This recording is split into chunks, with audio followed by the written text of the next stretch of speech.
The fire reached the stars that night. It rose like a red scream from the valley floor, swallowing the widow's hut in a hunger older than any law. The townsfolk of Dry Creek gathered just beyond the smoke, their faces lit by flame and judgment. No one stepped forward to help. No one dared. They said the widow was a witch, said she danced under the moon, said her hands healed fevers but whispered curses, said the wind bent to her prayers and coyotes followed her like guardians, said too much. But the real reason wasn't her herbs or her silence. It wasn't the strange symbols carved into driftwood outside her door. It wasn't the owl feather she wore braided in her hair. It was because she was native, and her husband had been white, and because their son had been born looking like both of them. When the preacher called for judgment, no one asked for proof. When the sheriff gave the nod, no one looked away. And when the flames licked the sky and her screams turned to silence, the town exhaled like a fever had broken, like the sickness was gone. But 2 days later, a dust trail appeared on the horizon. A lone rider approached. Not a boy anymore, but not yet a man. He wore his mother's medicine pouch across his chest and a deputy's star on his vest. They had burned the hut. Now he had come to bury what remained or resurrect what they'd tried to kill. The rider came at dawn, not in haste, not with fury, but with the slow, deliberate gait of someone who knew what waited on the other side of fear. His name was Jonas, and though few recognized him at first, the shape of his face, high cheekbones, and storm-gray eyes stirred old memories. He was the widow's boy, the half-breed the town had whispered about for years before he vanished. But now he returned wearing a badge. The star glinted sharp on his chest, brighter than the gun at his side. No one knew who had deputized him or how. But the papers were real, signed and sealed by the territorial marshal. Sheriff Greeley, a man whose silence was as thick as his beard, stepped forward on the porch of the jailhouse, jaw tight. "You here for trouble, boy?" "I'm here for justice," Jonas replied. His voice was low, but it carried not just across the square, but through the bones of every man who had stood by the firelight 2 nights before. Jonas didn't unpack his bags. He didn't rent a room. He went straight to what remained of the hut. Only blackened timbers and a half-melted kettle remained. Her medicine wheel had been kicked into the dirt. But near the ashes, half buried, was a charred wooden doll, one he had carved for her years ago, with a flint knife and a boy's clumsy love. He picked it up, held it in both hands like a prayer, and when he rose, there were no tears, only a question. "Who lit the fire?" No one answered. The next morning, a notice appeared nailed to the church doors. Investigation underway. Deputy appointed. Witnesses requested. Some snickered, others spat, but a few, like old Miss Hammond who sold eggs from a cart, or the blacksmith's youngest daughter, remembered the widow's kindness, the herbs she gave, the fevers she cured. Their eyes darted between Jonas and the sheriff. Lines were being drawn, not in chalk but in blood, and then the first body turned up. They found the body by the riverbank. Daniel Pritchard's stable hand, fire drinker, loud mouth. He'd been one of the first to shout, "Witch!" the night the flames rose. Now his face was blue, his mouth packed with sage, and a feather threaded through his lips. The town gasped, whispers spread like brush fire. Is it a curse? Revenge? "Witch's son is marking them," Sheriff Greeley called it a drowning. Said the boy probably slipped drunk and choked on weeds. But Jonas said nothing. He simply studied the feather. Owl, same as the one his mother wore. At sunset, he stood in the center of town, hat off, voice clear. "I'm not here to curse," he said. "I'm here to ask questions the sheriff won't." He held up a list of names, 11 of them, people who stood by the night she burned. "I'll speak to each of you. You can lie if you like, but not forever.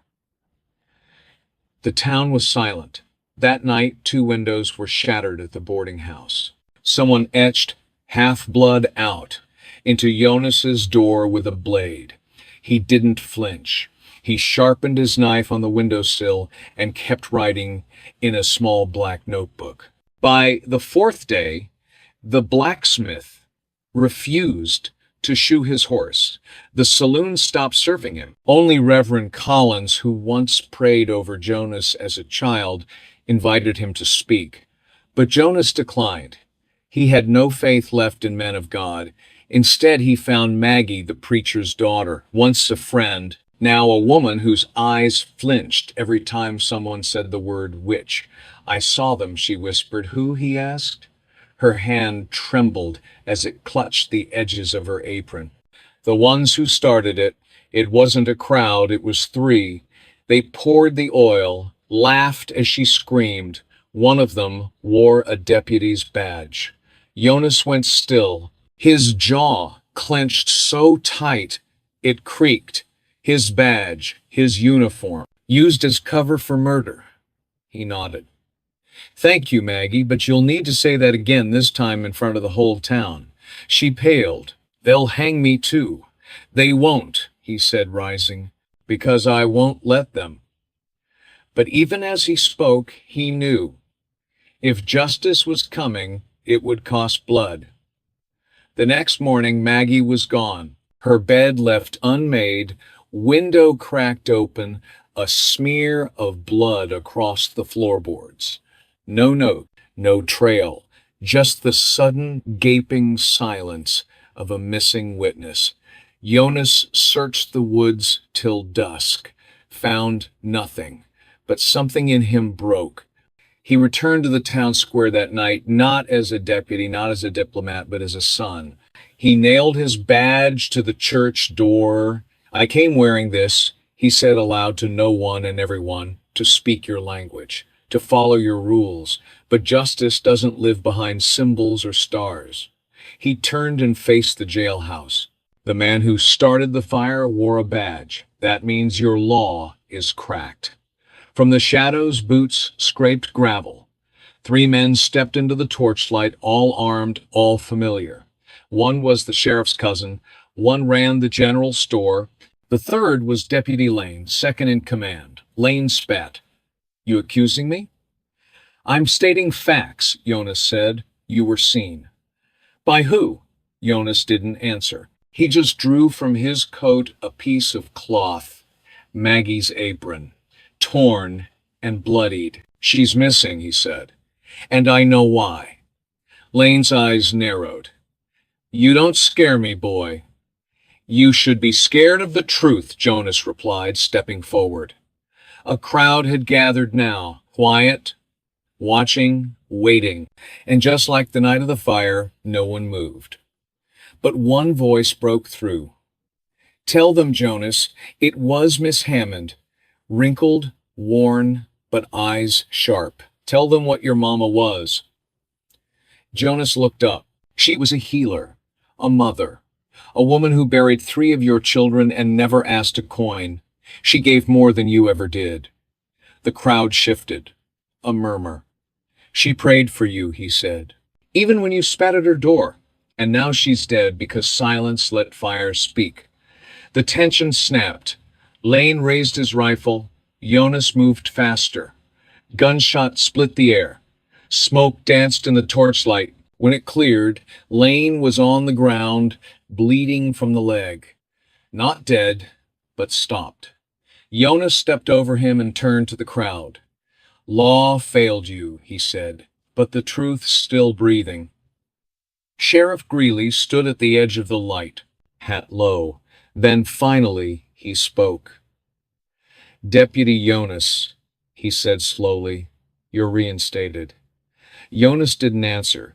He picked up the badge he'd nailed to the door and threw it into the fire. The badge turned black in the flames, curling like dried skin. Jonas didn't flinch. The crowd dispersed slowly, murmuring, shaken. unsure what had just cracked louder, the silence, the law, or their conscience. For a brief moment it felt over, until a rider arrived the next day bearing a letter sealed with the crest of the territorial governor. Inside, one sentence burned brighter than the wax. Deputy Jonas Whitecloud is under investigation for obstruction, vigilantism, and murder. Jonas read it once, folded it carefully, said nothing. Greeley summoned him to the jailhouse that afternoon. "You're not safe here," the sheriff said. "Not with this." Jonas leaned against the wooden beam near the cells, arms folded. "That why you stayed silent while they burned her?" Greeley sighed. "You think I wanted that? You let it happen." The sheriff's voice dropped. "I was trying to keep this town from splitting in two, from losing control." Jonas looked up. "You lost it the moment you chose order over justice." But there was no time to argue. Two more riders appeared that evening, marshals from Fort Stillwater. One carried chains, the other a shotgun. They came not for arrest, but protective custody. Said they'd heard rumors of a planned lynching. Said Jonas had stirred too much. Said he'd best be taken to the fort until things cooled off. Jonas stared at them, silent, then asked one question. "Who sent the report?" The marshals exchanged glances, anonymous. But Jonas saw the truth in their eyes. This wasn't a rescue, it was an extraction. That night, before they could take him, Jonas vanished. His horse was gone, so was his notebook. No tracks, no witnesses. Some said he rode south to Mexico. Others claimed he hid among the tribes out west. A few believed he went north to find his father's people. But 2 nights later, something strange happened. A confession appeared on the preacher's pulpit, written in a trembling hand, signed Maggie Collins. She wasn't dead. And what she wrote would unearth something deeper than revenge, a truth that changed everything the town thought it knew. The confession was written in blue ink, the loops and strokes uneven, like the hand that wrote them had been trembling or bleeding. They didn't just burn her. They planned it. Weeks in advance, the sheriff knew. "I heard them. Deputy Lane, Mr. Booker, the banker's son. They said the widow's land sat on a freshwater spring, and they wanted it for the cattle road expansion. So they branded her a witch, spread stories, staged signs." And the sheriff said nothing. "They told me to stay quiet. Said bad things happen to girls who talk." The letter ended with one line scratched deep into the paper. "If I disappear, look in the well behind the church." Sheriff Greeley read it in silence. So did Reverend Collins, whose hands shook as he touched his daughter's name. That night, townsfolk gathered by torchlight. Jonas was gone. The accused were missing, and no one had seen the banker's son since morning. But the well, the one behind the church, dry for decades, was not empty. Inside, curled beneath a broken ladder and a torn shawl, was Maggie, alive, barely. They lifted her out, fevered and silent, one arm broken and the other clinging to a pouch of dried herbs, the same kind her mother once received from the widow. She had crawled from the bottom, escaped, and waited in the dark for someone to listen. Now she pointed, not at a stranger, not at a drifter, but at the man beside her bed, the preacher, her father. "Forgive me," he whispered. "I thought I was saving you. I thought silence would keep you safe." Maggie turned her face away, and across town, as the truth spread, torches were lit again, but this time not for burning a home. They marched toward the jailhouse, toward the bank, toward every place that had bought silence with fear. And in the shadows, watching, was Jonas, back, quiet, and waiting. Jonas hadn't fled, he had followed, While the marshals searched the hills, he trailed the banker's son and Deputy Lane, watching them squirm like rats in a burning barn. He saw them try to pack their bags, forge documents, slip past the town's edge under darkness. He let them think they were free. Until now. As the townsfolk gathered, no longer a mob, but a jury, Jonas stepped forward. The star was gone from his chest, but justice still lived in his eyes. He dragged Lane by the collar and threw him at Greeley's boots. Behind him, the banker's son stumbled, wrists bound with leather cord. These men, Jonas said, didn't just burn a home, they burned the truth. He tossed the widow's medicine pouch to the dirt. She wasn't a witch, she was a healer, and her land wasn't cursed. It was valuable. The preacher wept beside his daughter's bed, unable to speak. The town stood frozen between shame and rage. Then Miss Hammond raised her cane. "We let this happen," she said. "All of us." The blacksmith nodded. "Not again." That night, the town held its first public trial. No judge, no gallows. Just the square, the stars, and stories finally spoken aloud. Lane confessed, half in anger, half in tears. We needed the land. She was in the way. "And Maggie?" Jonas asked. "She heard too much. The verdict was unanimous. Exile, not death. Jonas wouldn't allow it. They deserved to live," he said, "with the weight of what they did." Before sunrise, they were gone, and Jonas, for the first time, stood where his mother once stood, not as an outsider, but as a witness. A symbol that silence can be broken and truth once buried can rise again. He didn't stay. Left the next morning without fanfare or farewell. But the townsfolk would say for years after that when spring returned and wildflowers grew over the ashes of the widow's hut, a hawk circled overhead once, then twice, before vanishing into the wind.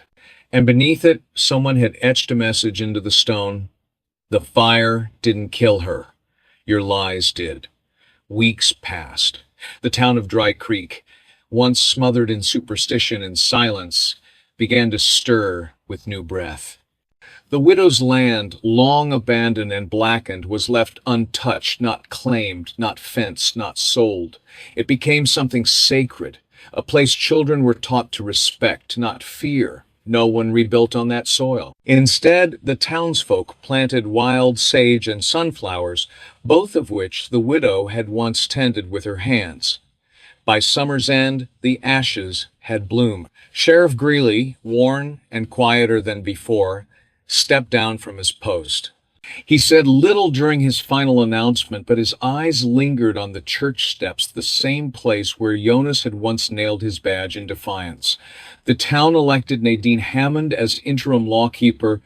She was old, yes, but her memory was sharp, and her spine had proven stronger than any man's. She deputized 3 volunteers, not based on bloodlines or family names, but on integrity. And for the first time, women served beside men in keeping Dry Creek honest. Reverend Collins retired his sermons. The pulpit remained empty on Sundays, the doors unlocked, the building quiet. Some said he wandered the hills barefoot, mumbling prayers. Others whispered that he'd gone to live with the Apache to learn their songs and unlearn his own. As for Maggie, she never returned to the preacher's house. She moved into a small cabin by the river where the breeze was soft and the memories fewer. With help, she built a clinic, just 1 room, a cot, and a shelf of herbs. People came to her quietly at first for fevers, wounds, childbirth. They left coins on the windowsill and whispered her name with reverence. She didn't wear feathers. She didn't claim her mother's title. But when the wind blew through the cottonwoods, some swore they heard 2 women's laughter in the leaves, one soft and young, the other older, stronger, like the rustle of a robe against bare feet. And then, one afternoon, a rider came. He came slow, cloak flapping behind him like a raven's wing, boots dusty, eyes shaded beneath a broad-brimmed hat. His horse was thinner, older, but carried itself with the patience of miles traveled and burdens carried. It was Jonas. He dismounted at the edge of Maggie's cabin, where a cedar pole marked the boundary between the old world and the new. She stood in the doorway, sunlight painting her cheeks, one hand resting on the frame. Neither spoke for a long while. Then she asked, "Did you find what you were looking for?" He nodded once. "I found what I needed to leave behind." She stepped aside, offering him water. He took it, sat on the steps. They didn't talk of the past, not the fire, not the trial, not the dead. But when a baby cried from within the cabin, Maggie rose. Jonas followed her gaze and saw a woman inside, cradling the child. A patient, maybe a neighbor. "Folks trust you now," he said. She nodded. "Enough." He pulled something from his coat wrapped in cloth, placed it on her table. When she unwrapped it, her breath caught. It was the doll, the one Jonas had found, charred in the ashes of his mother's hut.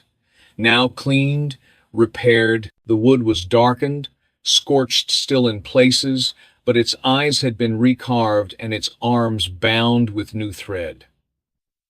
"I thought it should be here," he said, with "someone who remembers." Maggie touched it gently, then looked up. "Are you staying?" Jonas smiled faintly. "Not long, just long enough to see the sage bloom." Later that evening, they sat on the porch, watching the river turn gold with sunset. Two hawks circled overhead, not in omen, but in grace. In town, children played near the chapel steps. No one whispered of witches anymore. No one crossed the street to avoid the widow's memory. The land had changed, and so had they. The next morning, Jonas rose before the sun. He saddled his horse in silence, boots sinking into dew-soaked grass. Maggie met him by the gate, arms folded, hair loose, no tears, no promises.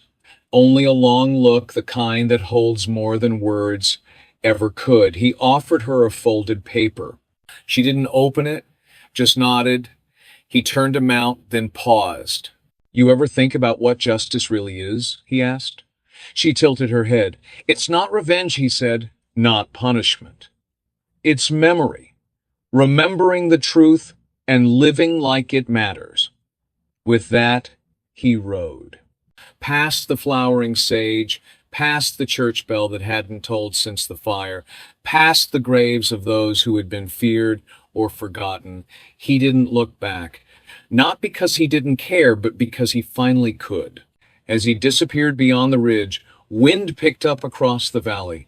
It moved through Dry Creek like a blessing. Doors opened, curtains danced. The last traces of ash were swept into earth, already healing. Maggie sat alone, unfolded the paper. It read, "They called her a witch because they couldn't call her strong, but she was both, and so are you." She folded it again, pressed it to her chest, and smiled. That year, the harvest was the richest in a decade. No one dared take credit. But everyone noticed how the river, once dry, now flowed clear again, straight through the widow's land. Some called it coincidence, others called it justice. But the children, born after the fire, knew only the story their mothers told, that once a woman was burned for healing, and her son came back not to curse the town, but to teach it how to feel. Justice isn't always a verdict. Sometimes it's a seed, planted not in courtrooms or behind badges, but in the hearts of those who choose to remember not just what was done, but what was allowed. Dry Creek learned that the hard way. They learned that evil doesn't always wear a mask. Sometimes it speaks through trusted voices, hides behind holy robes, or clinks coins in a banker's palm. And silence, comfortable, polite silence, can be more violent than fire. But they also learn that healing begins with truth. Not spoken loudly, but steadily. Not shouted in anger, but whispered in courage. Jonas never returned to wear the badge. But his name lived on, not in law books or legends, but in the way the town began to see itself, in the questions it asked, In the eyes of the children who now played where fear once rooted, Maggie never called herself a healer, but people called her one anyway, not because she cured them, but because she stayed. Stayed after the burning, stayed after the silence. Stayed when staying meant standing in her mother's ashes with nothing but breath and stubborn hope. And maybe that's the truest kind of justice.